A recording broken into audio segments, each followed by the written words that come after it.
Welcome to our channel. Today, we're diving into a fascinating piece of automotive history, the 1940s vehicles that, despite their unique characteristics, didn't quite leave a lasting impression.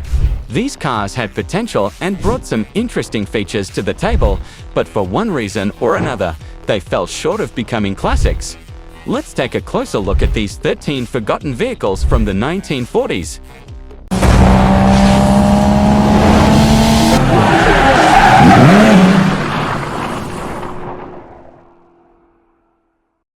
One, Crosley CC series. The Crosley CC series was a product of the Crosley Corporation, better known for their radios and appliances. Introduced in 1946, the Crosley CC series was a compact car that aimed to offer affordable transportation in the post-war era. The vehicle was powered by a tiny 26.5 horsepower, 720 engine, which was a repurposed engine initially designed for use in World War II portable generators.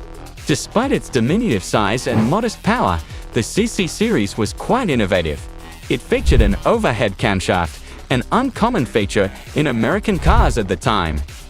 The car's lightweight construction, with a curb weight of just around 1,000 pounds, made it economical in terms of fuel consumption.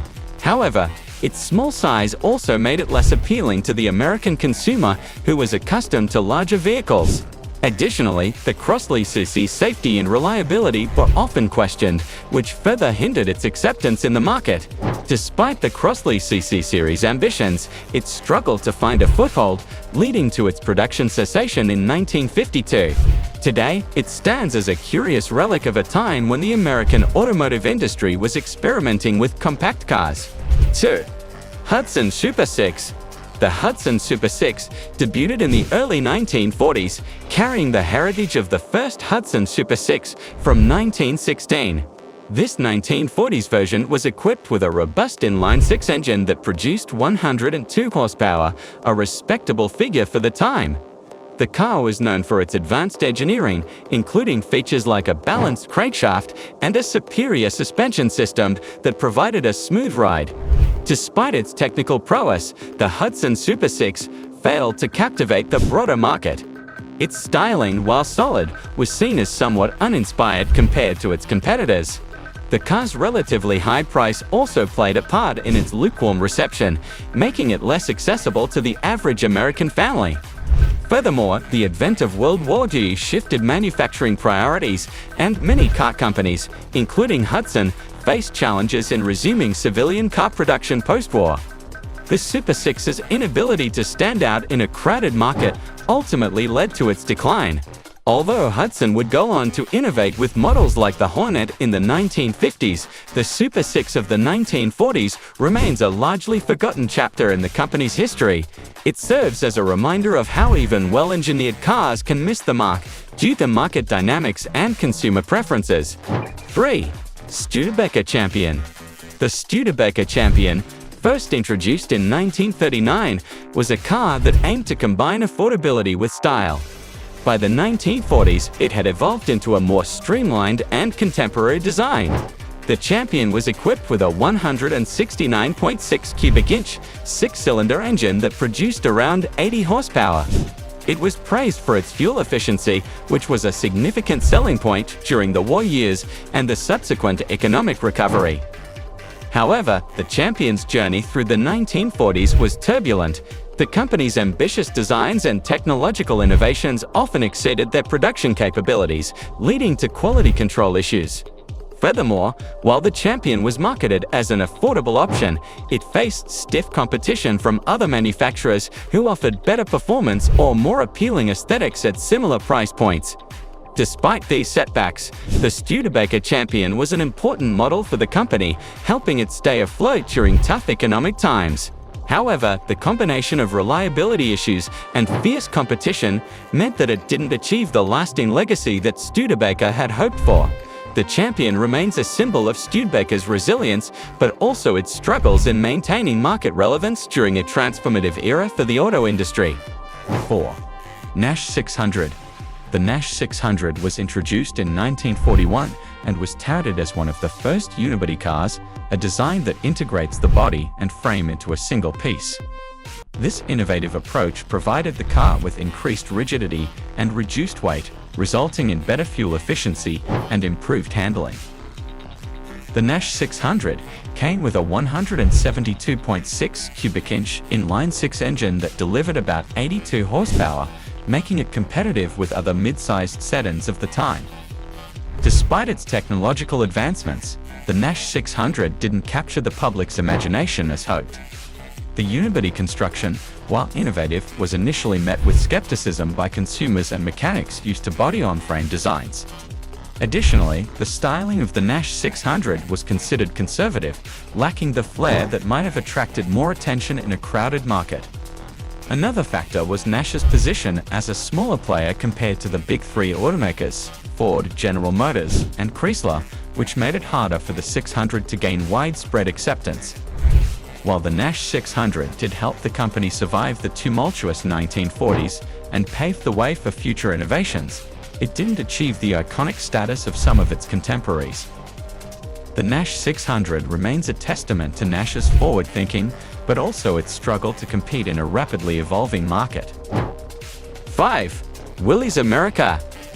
The Willys Americar was introduced in 1941 as an attempt to capitalize on the success of the military Jeep with a civilian vehicle.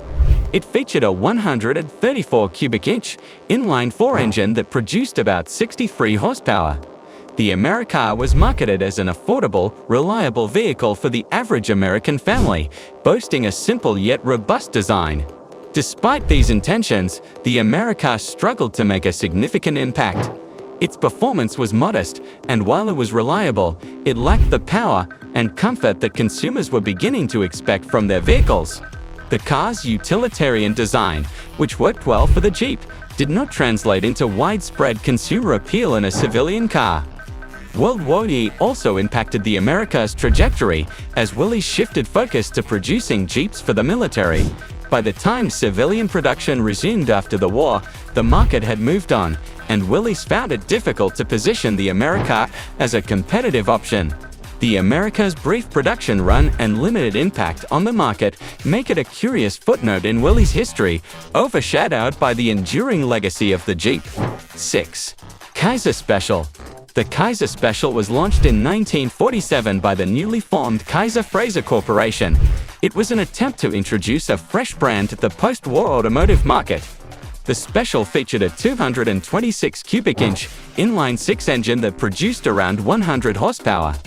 The car was known for its spacious interior and advanced features such as a column-mounted gearshift and an independent front suspension.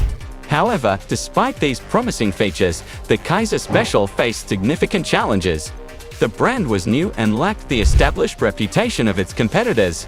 Additionally, the car's design, though modern, was not particularly distinctive, making it difficult for it to stand out in a market full of eager competitors. Pricing was also an issue, as the Kaiser Special was positioned against better-known brands offering similar or superior value. Moreover, the rapid pace of innovation in the automotive industry during the late 1940s meant that the Kaiser Special quickly became outdated.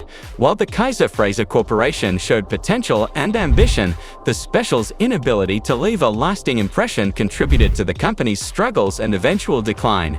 The Kaiser Special serves as a reminder of the difficulties new entrants face in the automotive industry, regardless of their initial promise. 7. Frazer Standard. The Frazer Standard, also introduced by the Kaiser Frazer Corporation in 1947, was aimed at the mid-range market segment.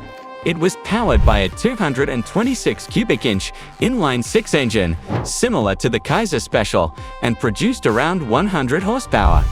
The car featured a spacious interior, a sleek design for its time, and was marketed as a more upscale option compared to the Kaiser Special. Despite its ambitions, the Frazer Standard encountered several obstacles. The post-war period saw a surge in automobile production, leading to intense competition.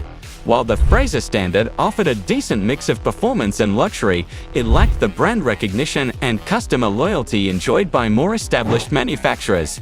Additionally, the car's relatively high price point made it less attractive to a cost-conscious post-war consumer base. The Frazer Standard also suffered from the same rapid obsolescence as many of its contemporaries. With technological advancements and design trends evolving quickly, the Standard soon appeared outdated. The struggles of the Frazer brand, coupled with financial difficulties faced by the parent company, led to the Frazer Standard's short-lived production run. It remains a symbol of post-war optimism tempered by the harsh realities of the competitive automotive market. 8. Packard Clipper. The Packard Clipper was introduced in 1941 and was meant to be a more modern and stylish addition to Packard's lineup. It featured a streamlined design and came with a choice of engines, including an inline 6 and an inline 8, with power outputs ranging from 125 to 165 horsepower. The Clipper was known for its smooth ride and luxurious interior, reflecting Packard's reputation for quality and elegance. Despite these attributes, the Clipper struggled to find a lasting place in automotive history. World War II interrupted its production, and by the time the war ended, the market had changed significantly. The Clipper's design, while advanced for its pre-war debut, began to look dated in the rapidly evolving post-war era. Additionally, Packard's decision to market the Clipper as a separate model rather than integrating it into its existing lineup created some brand confusion. Packard's financial difficulties also played a role in the Clipper's fate. The company struggled to compete with the big three automakers and maintain its position as a luxury car manufacturer. Although the Clipper was reintroduced with updates in the post-war years, it never regained its initial momentum.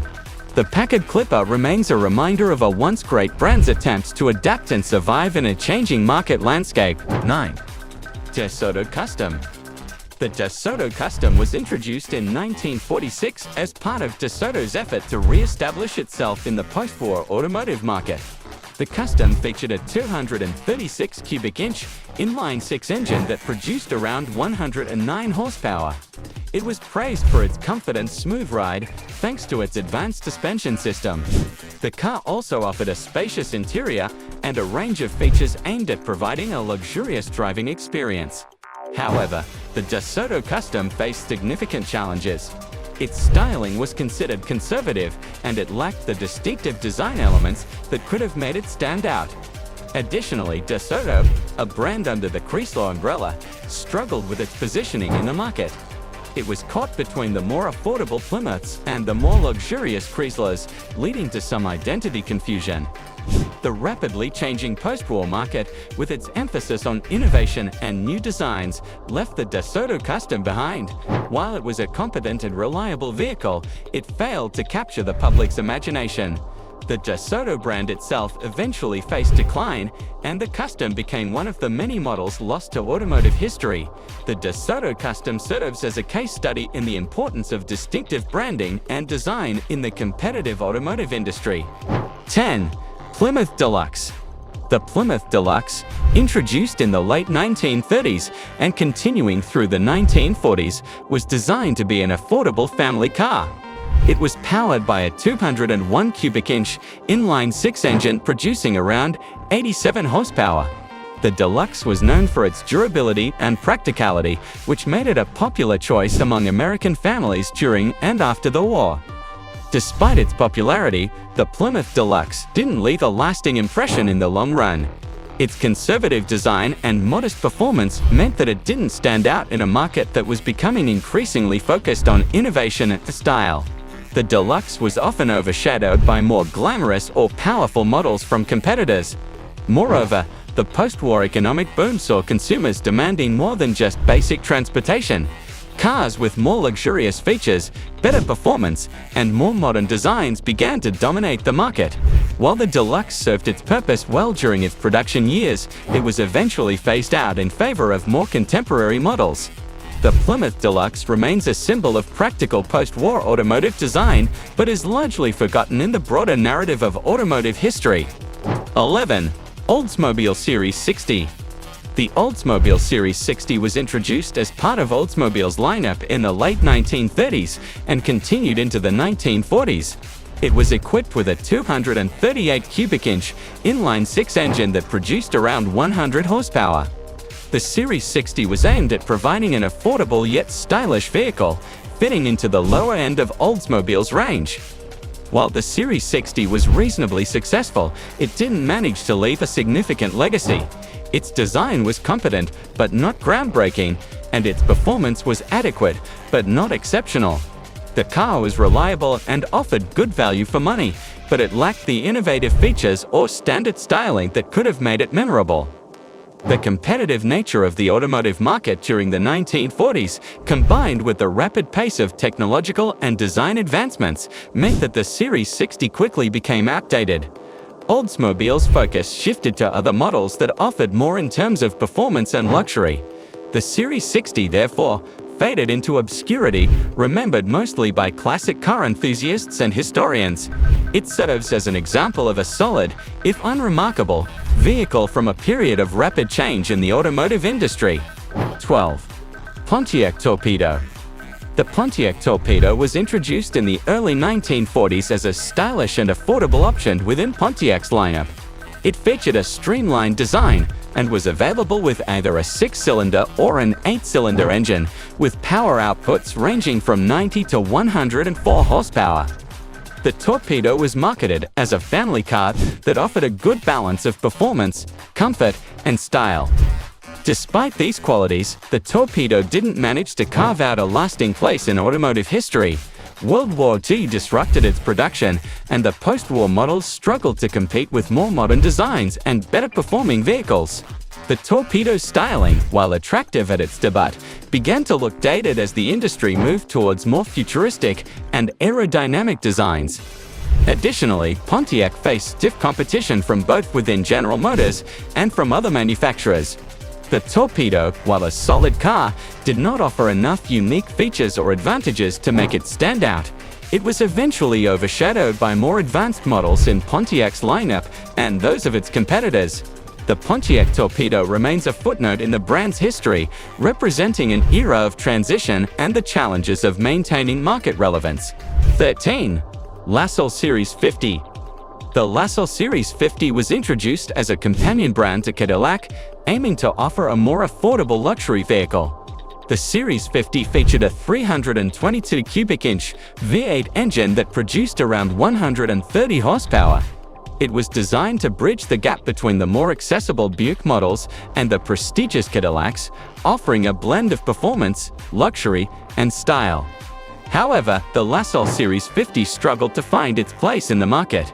The brand itself was somewhat redundant, as it was positioned too closely to Cadillac in terms of price and features, yet did not carry the same prestige. The Series 50, while well-designed and equipped, didn't offer enough distinct advantages to justify its existence alongside Cadillac. The economic pressures of the late 1940s and the need for General Motors to streamline its brands led to the discontinuation of LaSalle in 1940. The Series 50, therefore, became one of the last models produced under the LaSalle name. It serves as an interesting case of brand positioning and market dynamics, illustrating how even well-made cars can fail if they don't clearly differentiate themselves in a competitive market. Asterisk, asterisk, outro, asterisk, asterisk. And there you have it, a closer look at 13 vehicles from the 1940s that didn't quite make the mark. While each of these cars had its own unique features and ambitions, they ultimately fell short of leaving a lasting impression. Their stories remind us of the complexities and challenges of the automotive industry, where innovation, design, and market dynamics all play crucial roles in determining a car's legacy. Thanks for watching, and don't forget to like, subscribe, and hit the bell icon for more fascinating dives into automotive